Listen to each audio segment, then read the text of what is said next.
Whoa. So, by the way, you know, the big story going on this week is the Supreme Court, a rogue institution.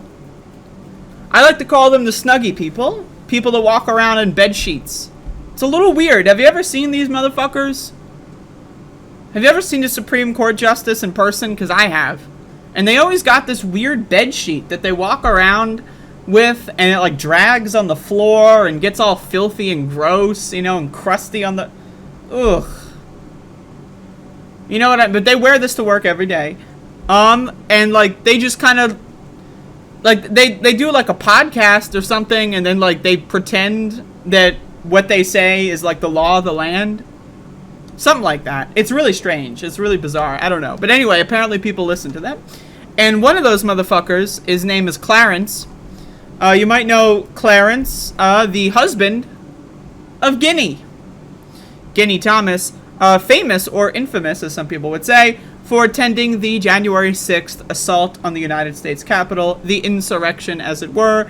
Goddamn Guinea. That's all I have to say on Guinea. But Clarence, he issued a concurrence. You probably heard this story before, but I have not commented on it yet. And so I want to get into it. Justice Clarence Thomas, I'm reading from the New York Times, in his concurring opinion, overturning Roe v. Wade, laid out a vision. A vision, folks. Hold on. He's laying out a vision here, so just bear with me. He's got a vision.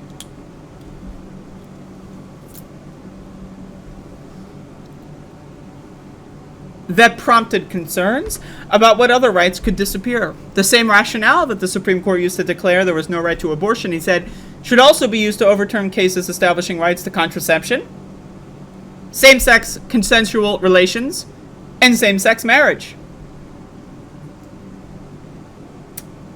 So what he's going for, basically, in his concurrence... Now, interesting, by the way, again, a lot of people have pointed this out, is that the same framework... The same legal framework, stupid fucking magical fairy bullshit, would also apply to interracial marriage. Which, you know, for those of you that don't know, Guinea, she is about as white as I am. So I'm just throwing that out there. Goddamn Guinea. But, I also want to remind everyone that sodomy laws, a lot of people don't know this for whatever reason, sodomy laws count oral sex. So it's not just gay people fucking each other in the asshole. It also counts oral sex. So if you've ever had a blowjob or given one, that is sodomy. That would be illegal under Clarence Thomas's vision of America. So just throwing that out there. In the majority opinion written by Justice, the court said that nothing in its decision should be understood to cast doubt on President Trump's action. Justice Thomas said he agreed with that. However, he noted that in its rationale, the court's majority found that a right to abortion was not a form of liberty protected by due process clause of the 14th Amendment to the Constitution. So we're looking at the 14th Amendment, huh? 14th Amendment. All right. I love the 14th Amendment, particularly Section 3, that says if you get aid or comfort to those engaging in an insurrection, that you are banned from holding office. Clarence Thomas gave aid and comfort to someone engaging in an insurrection against the United States, his wife Guinea, so therefore he should be banned from his position. But we're all just going to play make-believe. This is what happens when Democrats play make-believe. They play patty cake with a bunch of crazy motherfuckers. That's what happens when you don't hold these motherfuckers to account on January 7th. This is what happens. You have these stupid fucking pricks going around, walking around like they own the place.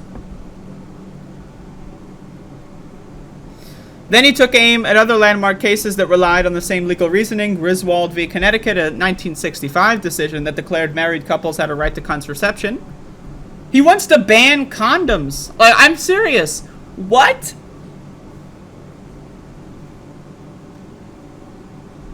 Like, these motherfuckers. Like, I mean, seriously? Lawrence v. Texas, a 2003 case, invalidating sodomy laws and making same-sex sexual activity legal across the country.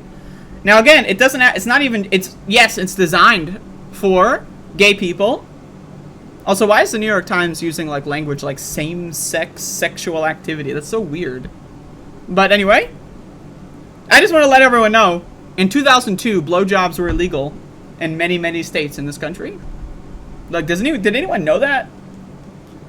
So, like, when Nancy Reagan was going around, you know Nancy Reagan. We all know Nancy Reagan. When she was going around back in the day, when she was making her mark as the throat goat of Hollywood, that was actually illegal. Isn't that crazy? Anyway. And Obergefell v. Hodges, the 2015 case establishing the right of gay couples to marry, Justice Thomas wrote that the court should reconsider all three decisions, saying it had a duty to correct the error established in those precedents. Yo, I'm just saying, like, this fucking shit's insane. Like, I mean, like, but is anyone gonna do anything? Like, that's the thing, okay? Is anyone going to do anything? So we have got this crazy motherfucker wearing a bedsheet walking around the Supreme Court. Whoa, get out! Oh! Right? And then his wife, goddamn Guinea, running around the Capitol dressed like the Statue of Liberty, saying that we need to destroy the government and install Donald Trump as a dictator. And then America's just like, oh, okay. Alright. Now, obviously, there's protests all across the country going on. A lot of them getting extremely violent, of course. The police are beating the shit out of protesters all across the country. Non-violent, peaceful protesters, of course. And, Democrats are basically just telling us to vote. Vote!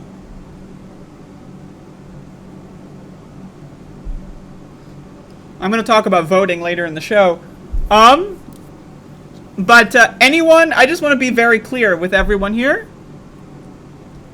If any of these cases would affect you in any way, and let's be honest, they're going to affect everyone. These motherfuckers want to ban condoms and all forms of birth control. Isn't that crazy? Like, think about that. These motherfuckers want to ban condoms. Like, but I'm serious. They're crazy. So, chances are, these things are going to affect you. So, like, is America going to do anything about this? 70 to 80% of the country supports the Roe v. Wade decision. My opinion, I don't know, count me in the 20% that doesn't. I say we need to have mandatory abortion in some states. Fuck this, like, I don't know, trimester bullshit. Fuck 24 weeks. I think we need to go into these red states and show them what abortion's all about. That's what I'm saying. Anyway, I'm, a little jokey there. But still, and yet, the Supreme Court. By the way, what kind of fucking name is that? Didn't we fight a revolution? Like, I remember fighting I wasn't there, but I remember learning about this Revolutionary War. We fought against the king. And now we have these institutions called the Supreme Court. Yeah. And they wear a bunch of bed sheets. And they walk around and say, you should not have a condom when you're blowing someone. Like, I mean, what? And people are just like, oh, yeah, sure. Like, people are going to work the next way. Oh, yeah. Did you hear blowjobs are on the chopping block? Gotta get them in now. I don't, like, what? Seriously, though, these people are crazy. Republicans are crazy. Conservatives are crazy. They're crazy. It's just that simple. I mean, there's no... You don't need, like, to create, like, a fucking 6,000-page tome onto why these motherfuckers are crazy. All you need to know is that they are crazy. There's no logical coherence to any of this. It's about control. About a quarter of the population woke up a week, like, let's assume last week, right? About a quarter of the population, you know what? They didn't know any better. They're doing okay. Now this week, 1 week later, they're second-class citizens. Almost half the states in this country are moving toward, or already have moved toward, banning abortions. What this does is it makes anyone with a uterus a second-class citizen. And we're just okay with that. This country's just okay with that. Joe Biden's okay with that. He's not going to do anything.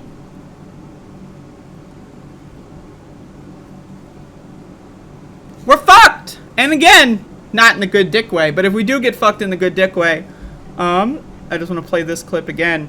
If we do get fucked in the good dick way. That I clearly don't trust women enough to make choices to control their own body. And my response is, I do trust women enough to control when they allow a man to ejaculate.